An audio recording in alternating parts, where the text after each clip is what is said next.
Yeah, hi, Pete from Yamina Rare Plants here. Just showcasing the wonderful merits of Juniperus communis, which is a common juniper and used famously for making gin and for flavouring meats and herbally, medicinally, even used for brewing as early as the medieval period, apparently, due to archaeological evidence. So quite extraordinary how far back this plant's been used. But it's not surprising because it covers most of the northern parts of the world, the polar circumference of the world. It has a huge range, the largest range of any plant, woody plant, I believe, in the world, apparently. So I can only trust what I've read from multiple sources. So anyway, either way, it's got a massive natural range, even down into Northern Africa as well. It goes very, very wide. It's got I've got some plants here and can show you the berries on here on the Juniper berries, and when they're sort of greeny with a touch of light blue sort of bloom to the berries, they aren't ripe. These are still juvenile berries, but when the berries are ripe and ready to pick, they're incredibly dark, sort of blacky blue colour, and they're a little bit softer, but you can't eat them fresh. You've got to have them, they're too bitter to eat raw, and they're usually sold dry and used to flavour meat sauces and stuffings in meats, and often in game meats like venison. When I was in the Black Forest, the Schwarzwald in southern Germany, I can't forget this amazing mountain drive up into the hills and to this no-through road right up in the mountains, and there was this lodge there, mountain lodge with a restaurant. Had the biggest gallon of beer I've ever drunk in my life, very Germanic style. Amazing Black Forest cake, and for the main course, venison with juniper berries was just mind-blowing how tasty it was, with the gamey taste of the venison. I mean, it was really next level. So Juniperus communis, it's got a huge endemic natural range.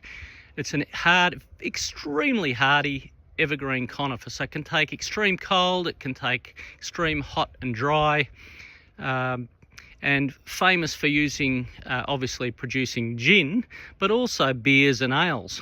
It's used in cooking and medicinally. It has the largest geographical range, like I said, of any woody plant, and from the cool temperate hemisphere of North Africa, including the Atlas Mountains. So really incredible plant. Generally the shrub, they're more shrubby, of perhaps 2 to 4 metres, and sometimes making trees in the wild populations of 5 or 6 metres high. So they're quite variable in nature, but if you're just using them to pick for your own home garden or commercially, you're better to have the bushy shrubby type forms. And the other thing is, a lot of the time they're male or female on one plant. We have got forms that have got both on the one. So if you're planting out multiple plants, you need to probably have at least one male per every 5 to 7 females if you're doing it commercially. And conversely, if you've just got a few in your yard or on the farm, or if you've got a bit of a property or a reasonable sized backyard, you'll want to have at least one male and female as a rule. Although I often find these female ones will fruit independently. They're not necessarily viable to raise seedlings, but I find they often are pretty prolific with seed even without a male around. So I won't say specifically, but I think if you want a little bit of insurance, perhaps have a male there as well. But yeah, like I said, they're probably not being fertilised is my guess, but probably still usable for in the kitchen or the larder. So they're very tight, prickly green blue needles, and they make a tight thicket.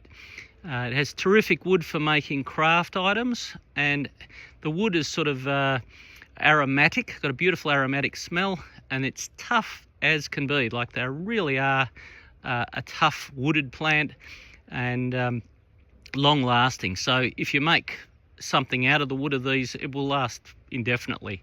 Yeah, very astringent, blue-black seeds, pods, commonly called Juniper berries, and a really wonderful plant, like indestructible really.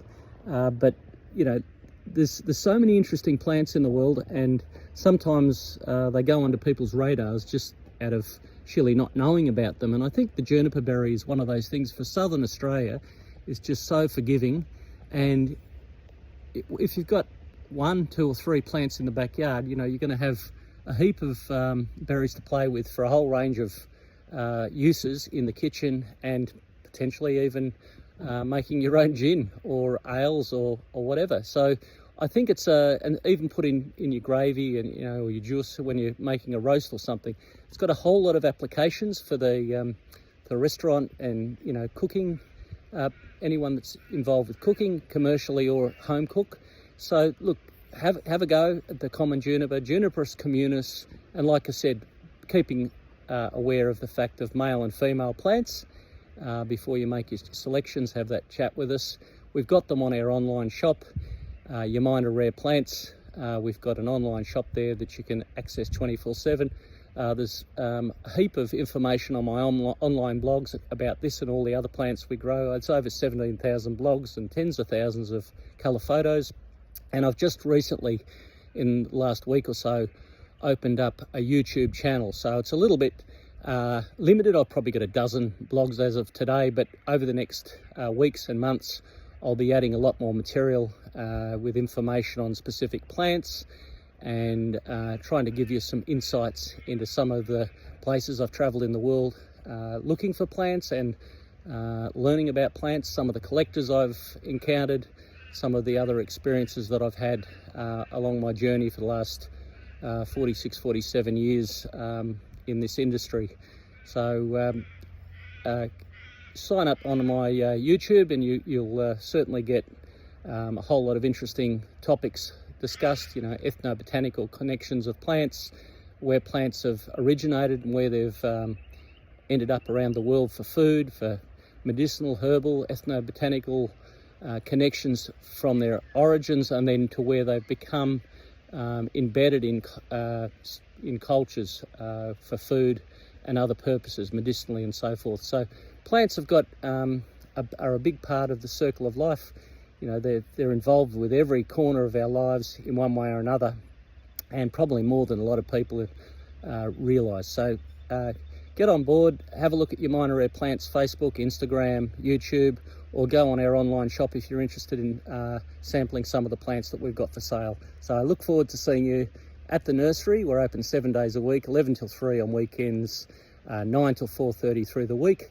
And I'm also at plant fairs, at Collectors Plant Fair in Sydney, Carryong Plant Lovers Fair in Carryong Mountain High School. That's in September 6th, 7th. That's the next one coming up. Also Yarra Valley Plant Fair at Wandon.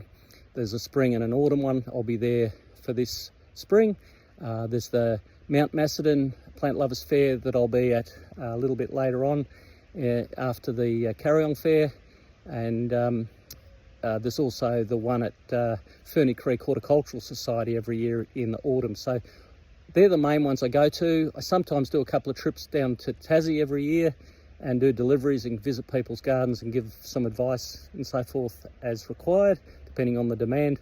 So keep in touch, and all things plants and gardens, contact Yamina Rare Plants 9752 0035, and Zeke and I will do our best to help you with your garden selections. Yamina Rare Plants, 82 to 88 David Hill Road, Monbulk, or go on our online shop, Yamina Rare Plants. That's our website, and speak to you soon. Take care. Cheers.